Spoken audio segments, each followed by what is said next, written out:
You got a fantastic new record out. Who did the sleeve, actually? I love that design. And is it your car?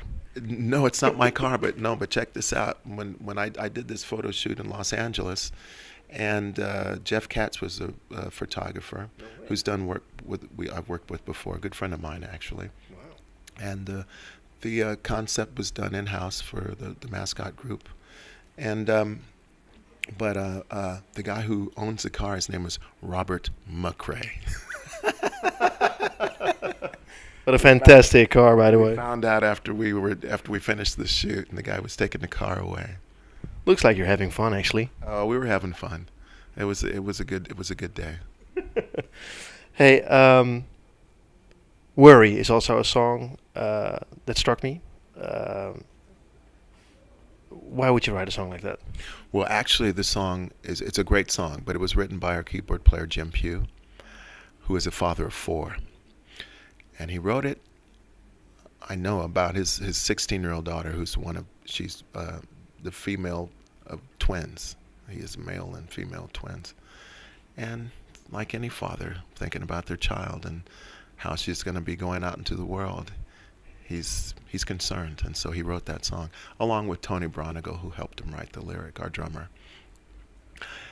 It's a great song, and we rehearsed the song in the rehearsal studios, and the lyric wasn't completely finished, until Tony helped them, and that was in the studio. And by the time I got to the finished lyric, when I was doing the real vocal after I had done the work vocal when we played it, and I came to the line, "She's just a child in every father's eyes. I can't help it, but I worry." Then that's when it hit me, because I wasn't sure exactly what the song was about. I was into the groove and the first couple of verses, but when it came back around to that part right before the chorus. Serious topics on this album. Yeah, serious topics on this album. This album, I think, well, I know, it's an album by a group of musicians who are now a little bit older. Me, just 1 year older. The rest of the guys maybe 30 years older.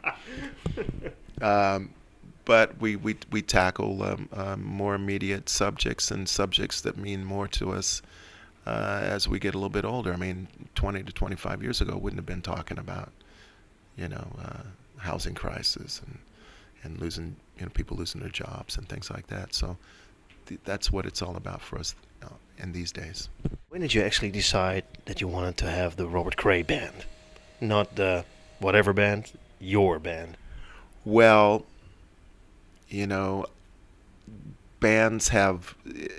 I just thought that it made more sense because of the type of music that we play, that it becomes more identifiable to the front person instead of a common group name for us, and playing the kind of music that we do. Yeah. Of course, your nickname is the Strong Persuader. You're laughing. Are you a strong persuader? No, no, I'm not the strong persuader. That's just part of a song. I don't want to be known as a strong persuader. When you wrote that song, did you realize that that would be such an anthem, such a massive hit? Well, I recorded it. My good friend Dennis Walker wrote the song. Yeah, and no, we did not know that. We had done 2 records for the High Tone label, the first of which was Bad Influence, and then there was False Accusations. So by the time we went into the studio to record again, we were a band that was quite busy on the road, because both those 2 records I mentioned did pretty well on the Indies charts and here in Europe as well. And so we went back into the studio. We took 2 weeks off, went into the studio in Los Angeles, and recorded for High Tone once again. After that recording was done, High Tone went into negotiations with Phonogram, and then it came out on the major label, and it turned out to be Strong Persuader.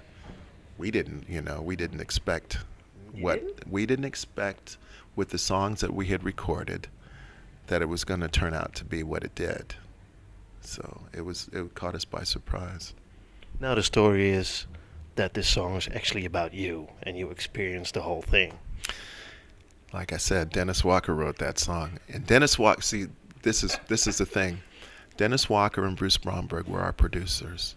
Between those two guys, and they're older than us, between those two guys, there must have been at least 5 marriages. No way. So those guys had the experience, and they're also great writers.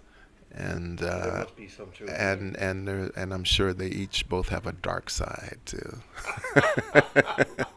Of course, I've been delving everywhere to find information on you, and I stumbled upon this video where you're playing with the Rolling Stones in Miami. Right. How did you get there? I mean, how does that work? You were in Miami at the same time, and the phone rang, and Mick Jagger was on the other line, or No, I you supported their tour?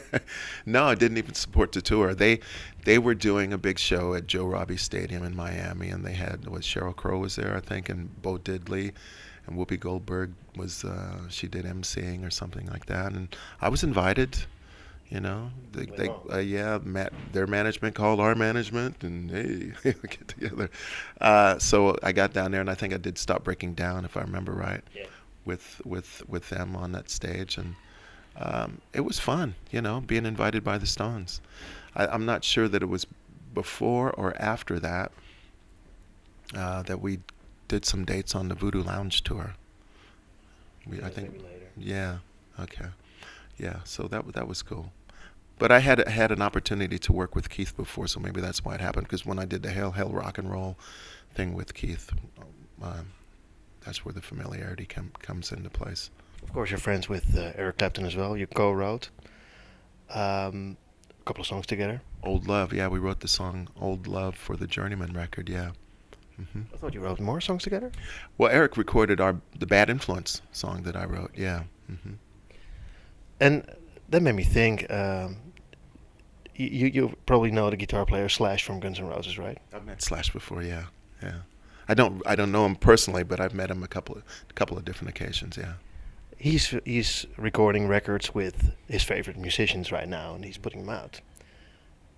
Did you ever thought of doing it yourself? Because you could have a lineup of the biggest artists that ever walked the earth, probably. Doing it yourself. Yeah, you myself. You could, Come on. you could do that, but the thing is I like working and keeping the focus in on the band. And I've participated in records that have been, you know, where everybody and their cousin is on the record, you know. But it's hard for records like that to pull focus. It's more of an event. It's more of a thing, and then one song is so different, drastically different from the next, and it's all about who all your friends are. And I like the idea of having good songs, and I'm not totally opposed to having a guest artist on the record. I would like to do that in the context of having the right song for this particular guest. If I have a song that I feel maybe, you know, Guitar God #1 could be on, you know, then I'll invite Guitar God #1, or if it's like Saxophone God #1, or Singing Goddess #1, or, you know, something like that. You know, you'd invite them for that specific purpose. There are a lot of guitar gods in the same hotel right now. Stevie Vai is walking around here. Yeah. I got a chance to meet him back in February at the Grammy week, yeah. Mm-hmm. Hey, last year you got inducted into the Blues Hall of Fame, being the youngest artist ever at 52. The youngest living, yeah. That made me think. I mean, aren't there really young blues musicians? There must be young blues musicians who are really good and making incredible music, right? Yeah, there's a lot of people out there making great music, yeah. So, I mean, you know, when they get old, maybe they'll get inducted. Did you feel honored? Of course you did. Yeah, I did, and thanks. It was pretty cool. It was nerve-wracking because I was expected to go up and do a reception speech, and when my time came during the thing, I was like, it was towards the end, and I'd watched all these people come up and be comedic and do great speeches, and all the stuff I had written out on paper, I just kind of like had to throw away, and then I got up and just babbled like an idiot, and I couldn't get anything out and made stupid statements, and I couldn't get off stage fast enough. But it was really an honor to be, inducted, and I think that it's an honor because of the fact that we're playing blues, but we're doing it our way. Yeah. Of course, you just played here. Will you be back in Europe to play more gigs? We will. We're coming back in October, and we have gigs scheduled for Holland as well. So yeah. All the information will be on your websites, of course. You have a Facebook website yourself. We do, and It's actually you posting. I posted this morning, as a matter of fact. It's Robert Cray music, and it's Richard Cousins' birthday today, July 20th. Yeah. So yeah. Do you think it's funny? Well, funny, but it's special for me as a music fan to read what artists are experiencing. And I mean, this is unique. This is something that you couldn't think of 5 years ago. It wouldn't have been possible any more than that. A while ago. I find that it's a new thing for me, because I only just got a computer in 2009, and it was because Richard Cousins and those guys says, Cray, you got to get hip. We're going to get you a computer, so at least you can Skype your family back home when you're out on the road. And so, I have this computer now, and, I'm posting on Facebook, but sometimes I find it hard to figure out what to write. And sometimes the statements can be really short and sometimes really dumb. But sometimes, like today's Richard's birthday, so I'm sure a lot of people want to wish him a happy birthday, so that's cool. A lot of people do. Mm-hmm. Hey, thank you very much for this interview. Thanks for the new album. Thanks, Paul. And we'll hope to see you soon. Thank you very much.